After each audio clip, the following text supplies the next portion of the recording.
करायचं स्मरण. जय जय रघुवीर समर्थ. श्री समर्थ कृपेने आज उत्तमाचा दिवस, वार गुरुवार 26 मार्च 2026. फार फार उत्तमाचा दिवस, सामर्थ्याचा दिवस, श्रीरामनवमी. समर्थ म्हणाले, दिवस तर फार उत्तमाचा आहे, सामर्थ्याचा आहे. श्रीरामनवमी हा हिंदू धर्मातील अत्यंत पवित्र आणि महत्त्वाचा सण.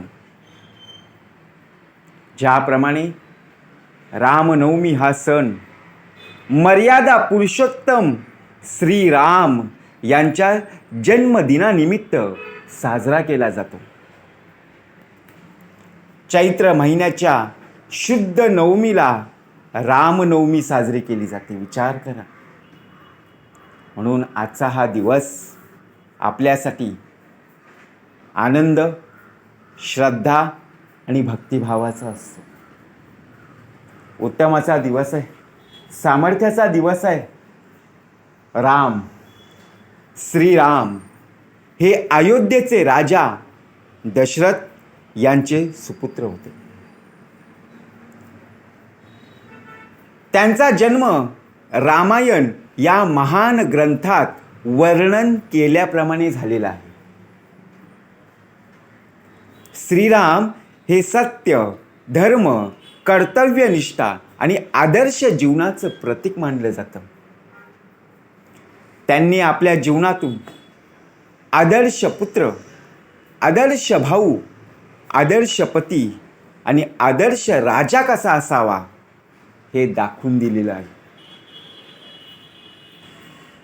श्रीरामनवमी बघा, आजच्या दिवशी जर आपण पाहायला गेलो तर मंदिरामध्ये, आपल्या गावामध्ये असतील, शहरामध्ये असतील, बघा जर पाहायला गेलो तर मंदिरामध्ये विशेष पूजा, अभिषेक आणि कीर्तन असतं की नाही? नक्कीच. प्रवचन असतं, भजन असतं. अनेक ठिकाणी रामायणाचं पारायण सुद्धा केलं जातं.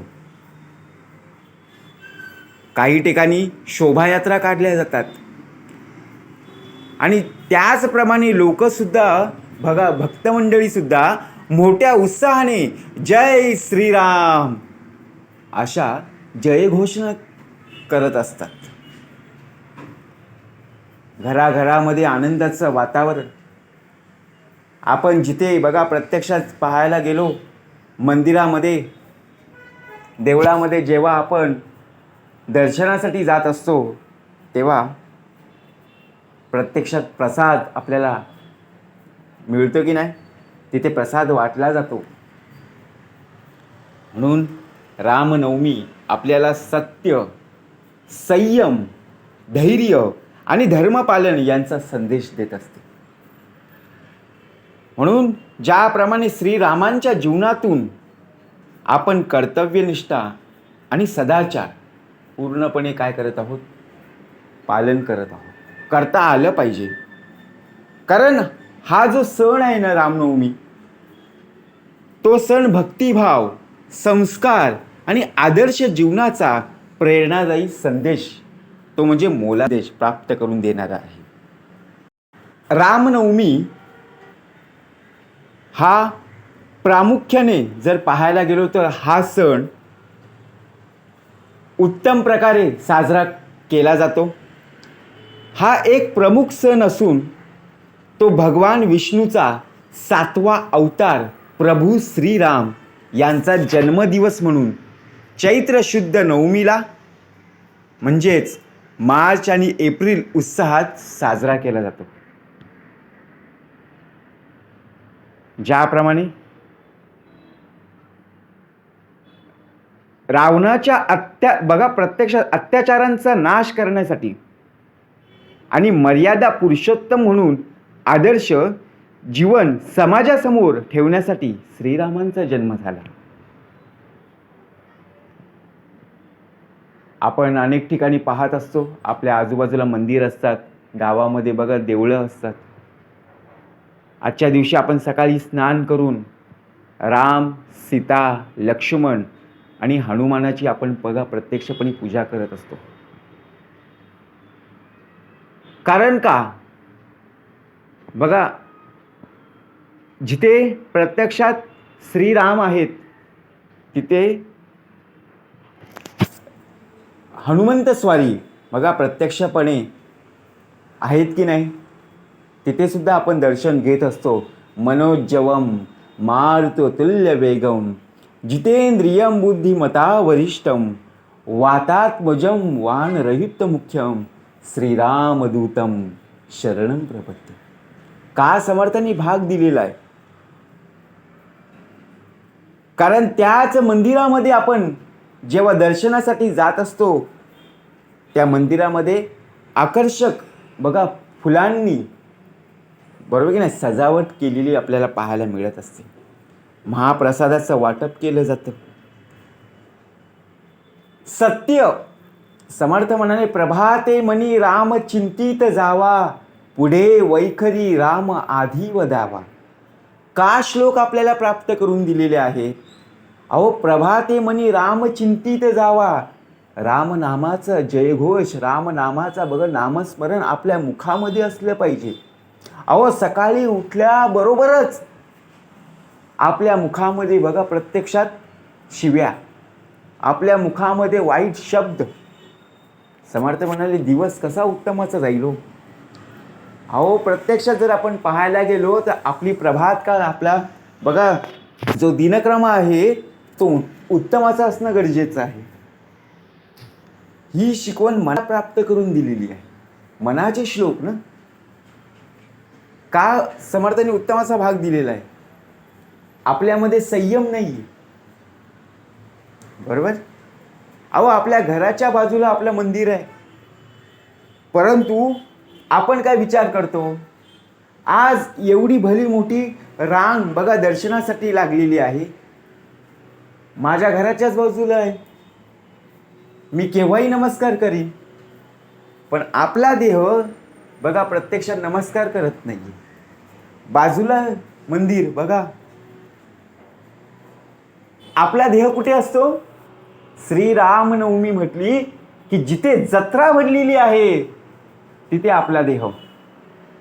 रांगेमध्ये उभं राहताना या देहाचं पाय दुखतात हो, पाठ दुखते.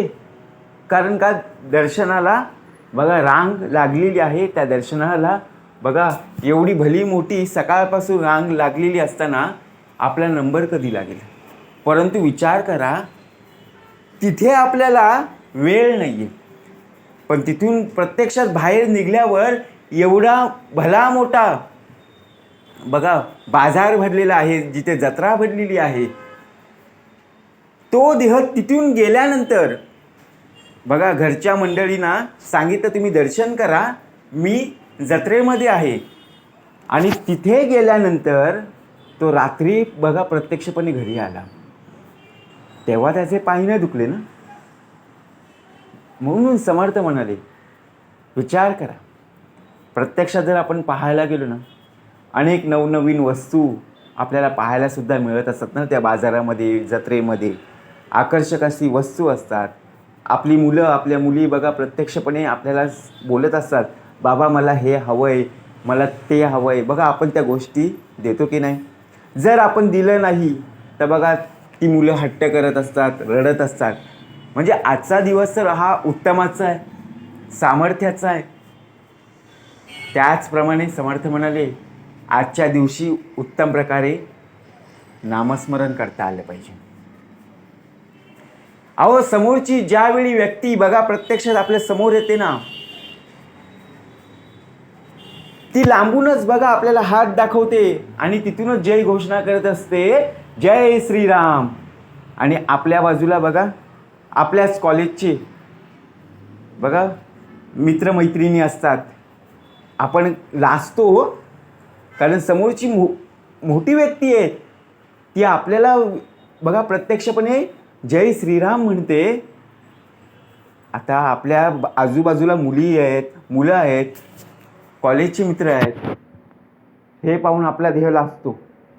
अहो म्हटलं पाहिजे अहो, ज्याने प्रत्यक्षात आपल्याला हा देह घडवला, या पृथ्वी तलावर बघा जन्माला आणला, त्याचं स्मरण करायला आपल्याला लाज वाटते.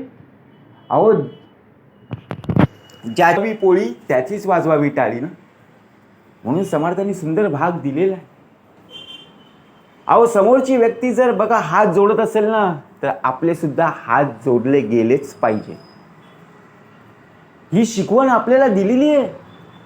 मातृदेवो भव, पितृदेवो भव, आचार्य देवो भव, अतिथी देवो भव. समोरची व्यक्ती जय श्रीराम म्हणते तर आपला देह सुद्धा जय श्रीराम म्हटला गेलाच पाहिजे. आजूबाजूला कोण आहे माहीत नाही, पण समोरची व्यक्ती म्हणजेच समोरच्या व्यक्तीच्या बघा प्रत्यक्षात अंतरंगामध्ये, हृदयामध्ये तो भगवंत प्रत्यक्षात आपल्या भगवंताला साथ घालत आहे. बरोबर ना. एकच आहे, विश्वाचा मालक आहे. परंतु आपण बघा एखाद्या ठिकाणी जेव्हा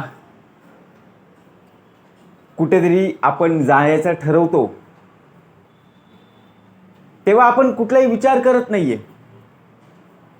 परंतु आपल्या आजूबाजूला असणारी जी मंडळी आहेत, बरोबर की नाही, त्यांचा मान राखला पाहिजे.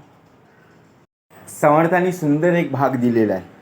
मना श्रेष्ठ धारिष्ठ जीवी धरावे, मना बोलणे नित्य शोषित जावे. कारण का समर्थ म्हणाले, आजच्या या दिवसातून बघा प्रत्यक्षात रामनवमी, श्रीरामांचा आदर्श पुत्र, आदर्श भाऊ, आदर्श पती, आदर्श राजा कसा असावा, यांनी दिलेले विचार, ज्याप्रमाणे आपल्या घरामध्ये आपला भाऊ असतो, मोठा भाऊ आहे, त्यांनी सांगितलेलं आपण ऐकत नाहीये.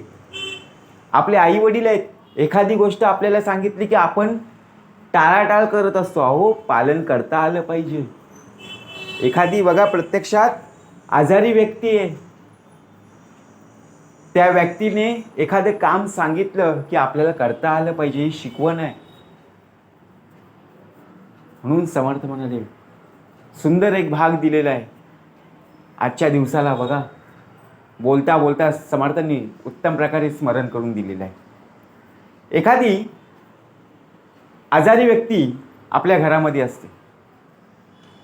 आपल्या घरातले सर्वजण दर्शनासाठी जातात.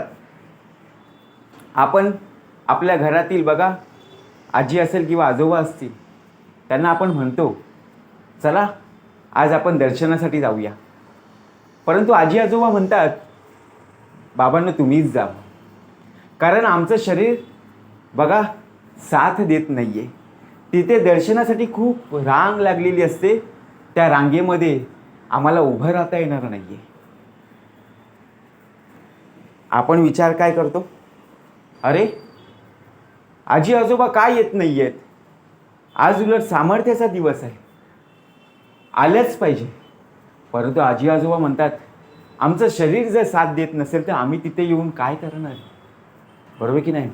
आम्ही इथूनच बघा प्रत्यक्षात श्रीरामांना नमस्कार करत आहोत, त्या भगवंताला नमस्कार करत आहोत. मग आपल्याच घरातली माणसं बघा प्रत्यक्षात विचार करत असतात, शेजारी पाजारी सुद्धा तिथे ऐकत असतात. मग प्रश्न शेजारी विचारतात की तुम्ही केलेली इथून भक्ती त्या भगवंताच्या चरणी पोहोचेल का, त्या श्रीरामाच्या चरणी पोहोचेल का. अहो, त्या बघा आजी आजोबांनी सुंदर असं महत्त्व पटवून दिलं. कशाला जातोस दूर, इथेच आहे पंढरपूर. ज्याप्रमाणे माझ्या या देहाला त्या मंदिरापर्यंत जाता येत जरी नसलं ना, तरी माझं मन आहे ना त्या भगवंताच्या चरणी नतमस्तक झालेलं आहे. काय सुंदर भाग दिलाय ना. म्हणून समर्थ म्हणाले, अहो प्रत्यक्षात आपल्याला नामस्मरण आहे ना आपल्या अंतरंगातून करायचं आहे. लोकांना दाखवण्यासाठी आपली भक्ती नसावी. लोकांना दाखवण्यासाठी बघा जोरजोरात बोलणं, जोरजोरात लोकांना दाखवून बघा ती भक्ती खरी नाही आहे. अंतरंगातून आली पाहिजे. मी देवाचा आणि देव माझा. म्हणून प्रत्यक्षात जय श्रीराम कोणी जर म्हटलं तर नक्कीच आपल्या देहाला सुद्धा जय श्रीराम म्हणता आलंच पाहिजे. ही खरी भक्ती. जय जय रघुवीर समर्थ.